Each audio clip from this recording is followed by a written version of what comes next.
Bismillahirrahmanirrahim. Assalamualaikum warahmatullahi wabarakatuh. Hai teman-teman semua, sudah lama tidak berjumpa. Nah, hari ini saya akan membawakan cerita dari perjalanan Nabi Musa.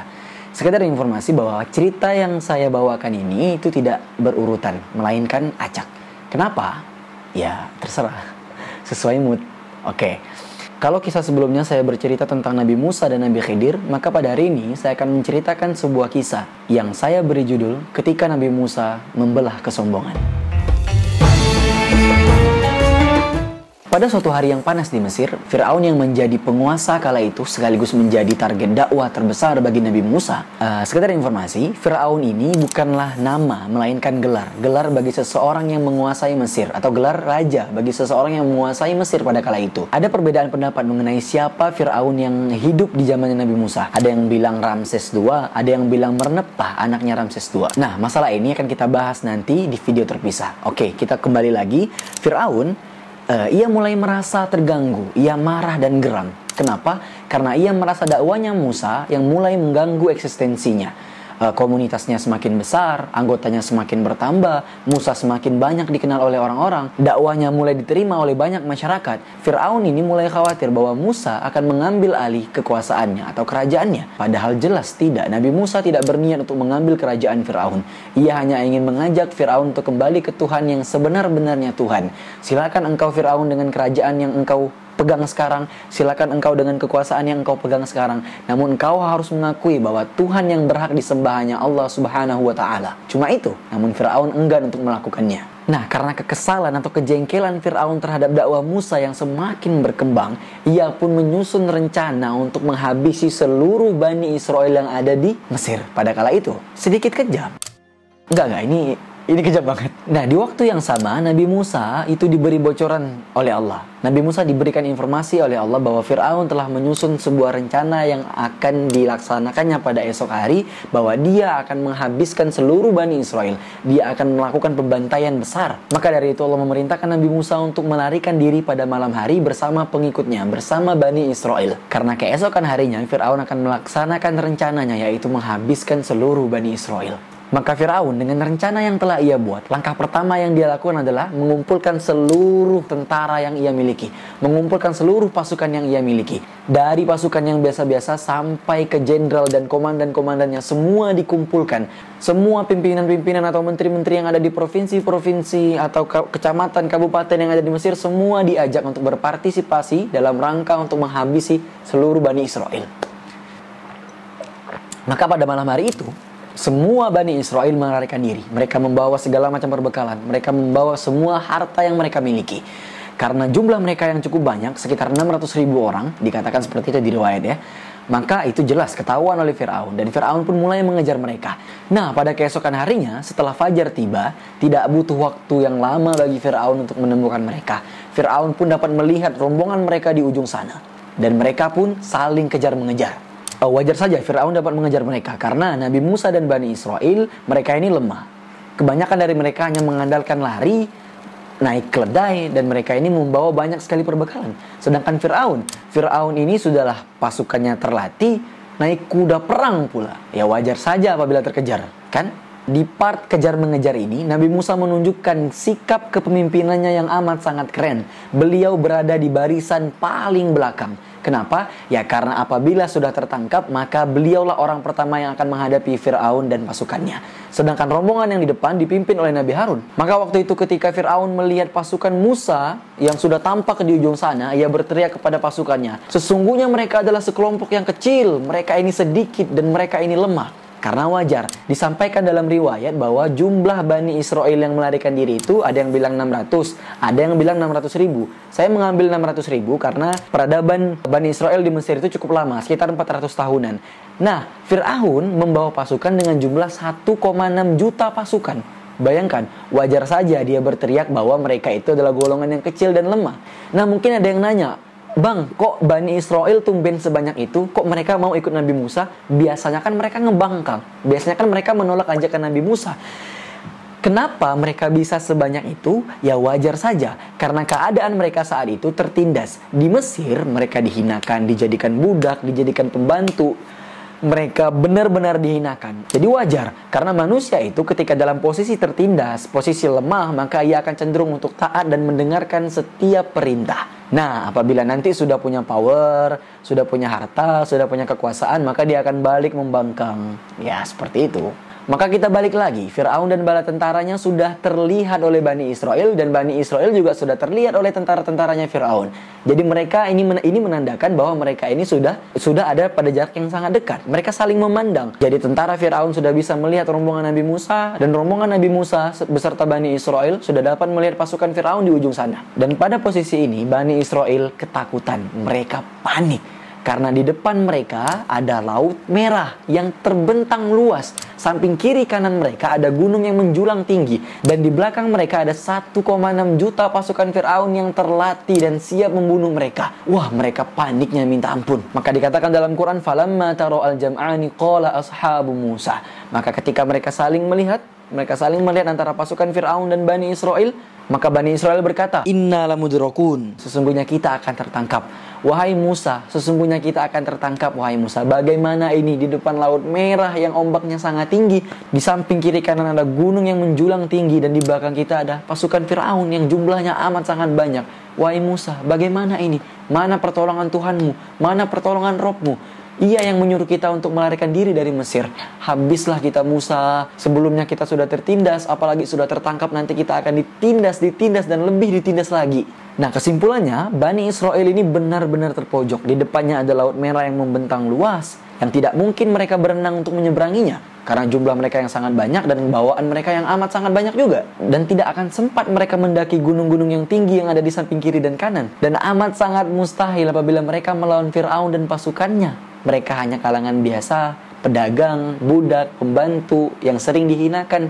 Sedangkan Fir'aun sudahlah menang jumlah, mereka terlatih pula, ya pasti kalah. Maka di tengah-tengah kepanikan itu, Nabi Musa mengangkat suaranya dan berkata, "Qala kalla, inna ma'iya rabbi sayahdin."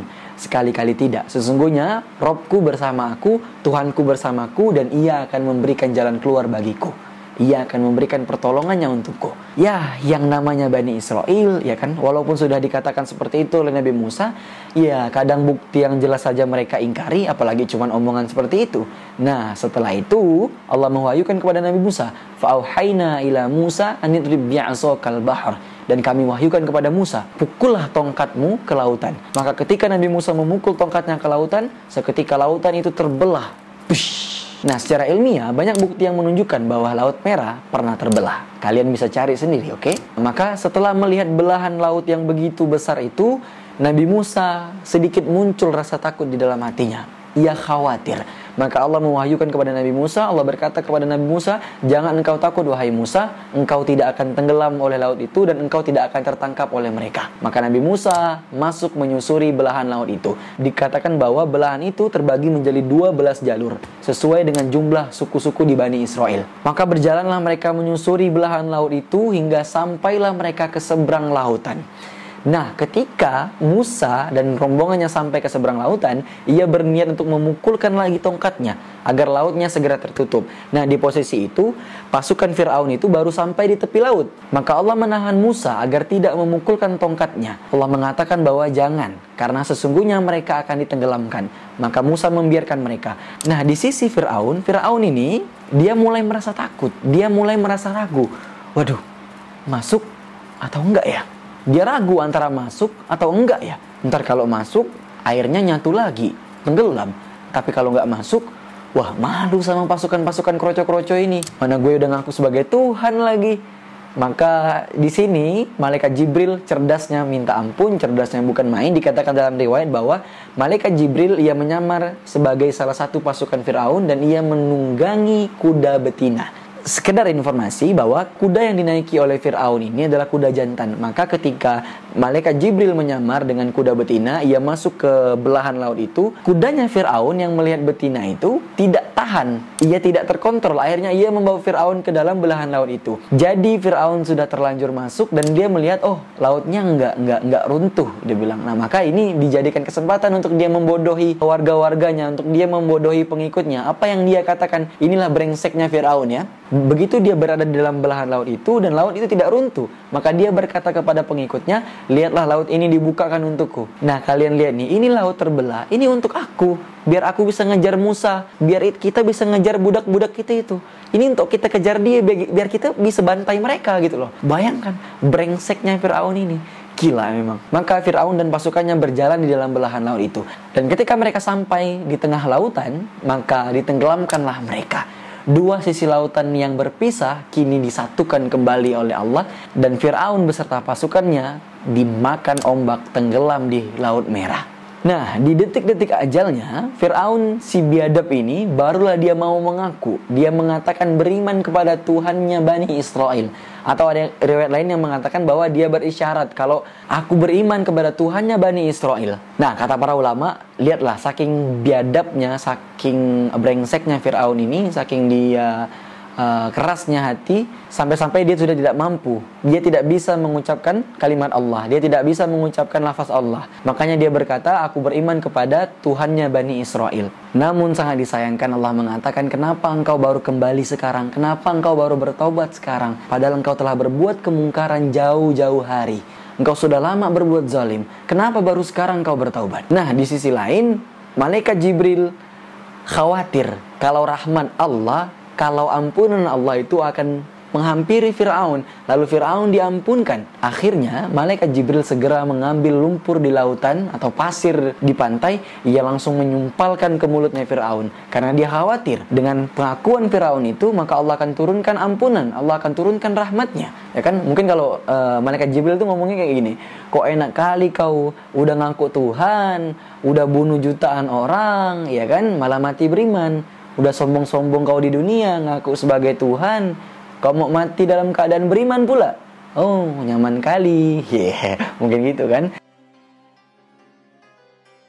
Malaikat Jibril itu menyumpalkan mulut Firaun karena ia khawatir bahwa Allah mengampuni Firaun. Gila, saya tidak bisa membayangkan betapa jahatnya Firaun ini, betapa kejamnya ia ini, sampai malaikat saja, malaikat itu tidak memiliki nafsu. Tapi malaikat Jibril bencinya bukan main terhadap Firaun ini. Bahkan satu riwayat dikatakan bahwa malaikat Jibril pernah ngomong gini, tidak ada seseorang pun yang aku benci kecuali kepada Firaun. Apalagi saat dia mengaku ana rabbukumul a'la, aku adalah Tuhanmu yang tinggi. Maka ketika dia mengatakan beriman kepada Tuhannya Bani Israel, lalu aku menyempalkan lumpur ke mulutnya agar Allah tidak mengampuninya. Maka tenggelamlah Firaun dan ia tenggelam bersama kekafirannya. Ia ditenggelamkan oleh kesombongannya sendiri. Jadi ada cerita lucu setelah itu. Nah, Bani Israel ini kan wataknya sering bantah, ya kan, sering protes dan sebagainya.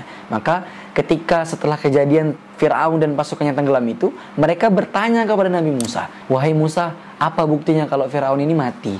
Apa buktinya kalau Firaun dan pasukannya ini benar-benar tenggelam? Gimana kalau mereka ini berenang ke tepian atau mereka menyelamatkan diri mereka? Lalu setelah mereka selamat dan mereka akan cari kita lagi, Musa. Habislah kita, Musa. Bayangkan, udah jelas-jelas di depan mata, laut terbelah, Firaun ditenggelamkan, mereka masih nanya seperti itu. Jadi ya, untuk kawan-kawan yang sering banyak tanya, yang bukan murni nanya, ya cuman karena ingin debat dan sebagainya saja, ya, bisa jadi Anda ini adalah keturunan Bani Israel.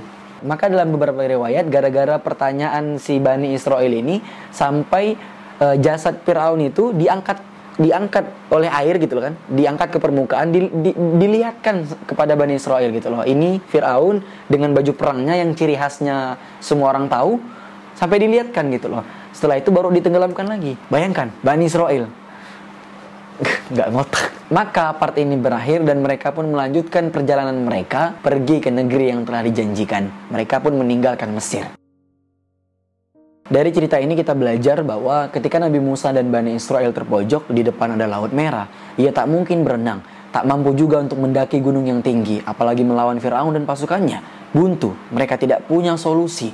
Di saat itu mereka mengira semua telah selesai, mereka akan selesai, mereka akan dihabiskan, mereka akan dibunuh. Namun ternyata itu tidak terjadi. Allah tidak membiarkan itu terjadi.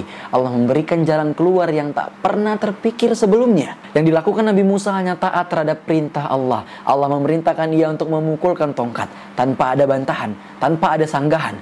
Bayangkan apa jadinya apabila kita di posisi Nabi Musa. Mungkin kita akan membantah, mungkin kita akan protes, kita akan menyanggah. Ya Allah, Kenapa engkau menyuruh untuk memukulkan tongkat? Kami terdesak ya Allah. Apa hubungannya tongkat ini? Ini nggak make sense ya Allah. Ya Allah, kok masalah saya hutang Engkau suruh sholat ya Allah. Ya Allah, kok masalah saya tentang keluarga Engkau suruh berzikir ya Allah. Engkau suruh istighfar ya Allah. Ya Allah, kok masalah saya penyakit Engkau suruh berinfak ya Allah. Ini nggak ada hubungannya ya Allah. Nggak make sense ya Allah. Engkau nggak paham ya Allah. Itulah kita di kehidupan sehari-hari. Tanpa sadar kita menjadi Tuhan untuk diri kita sendiri. Kita menjadi Fir'aun selanjutnya. Sadarkah kita? Kita merasa masalah yang kita lalui tak punya jalan keluar. Tak ada solusi lain. Kadang kita merasa pintar. Kita mengatakan satu-satunya cara agar terbebas dari hutang adalah meminjam uang di bank, berjudi, atau merampok. Kita mengatakan seperti itu. Satu-satunya solusi agar segala masalahku selesai adalah dengan cara bunuh diri, mengakhiri hidup. Dan kita mengatakan satu-satunya cara agar seluruh masalahku selesai adalah aku melakukan apa yang dilarang oleh agama. Begitulah kita di kehidupan sehari-hari. Hei, Anda siapa? Anda siapa? Nabi Musa alaihissalam tidak pernah tahu bahwa laut yang menghalanginya akan terbelah. Ia hanya tahu bahwa Allah pasti akan menolongnya. Begitu pula masalahmu saat ini. Cukuplah engkau yakin bahwa Allah pasti akan menolongmu, tanpa perlu kau tahu bagaimana caranya. Nabi Musa adalah contoh. Ia mengikuti perintah Allah untuk memukulkan tongkatnya. Allah ingin ia berikhtiar walaupun sedikit. Allah ingin menimbulkan sebab agar ia ditolong. Maka setelah ia memukulkan tongkatnya, keluarlah segala macam solusinya. Keluarlah segala macam jalan keluarnya. Setelah ia melakukan ikhtiar dan ia bertawakal kepada Allah, maka ia pun diberikan pertolongan. Harusnya seperti itu kita semua. Maka Fir'aun ditenggelamkan oleh kesombongannya. Ia dibenamkan oleh keangkuhannya. Ia mengira dirinya besar, namun ternyata ia salah. Jangankan untuk menyelamatkan kaumnya, menyelamatkan dirinya saja ia tidak mampu. Ia bisa saja diampunkan, namun sayang, ia sedikit terlambat. Ia kembali di saat tertutupnya pintu untuk kembali. Allah berfirman, maka pada hari ini kami selamatkan badanmu, wahai Fir'aun, supaya kamu dapat menjadi pelajaran bagi orang-orang yang datang sesudahmu. Dan sesungguhnya kebanyakan dari manusia itu lengah dari tanda-tanda kekuasaan kami. Al-Quran tidak menunjukkan Fir'aun adalah sebagai sosok identitas seseorang, melainkan ia adalah sifat. Maka sejatinya siapapun bisa untuk menjadi Fir'aun selanjutnya. Sesungguhnya ini adalah pelajaran bagi orang-orang yang berpikir. Jika sekarang kau berada di dalam kemungkaran, maka kembalilah sebelum semua terlambat. Jika sudah terlambat, maka tidak ada kata yang pantas untuk menyelimuti dirimu kecuali penyesalan. Saya Angger Syafela Putra, sampai jumpa di konten selanjutnya. Assalamualaikum warahmatullahi wabarakatuh.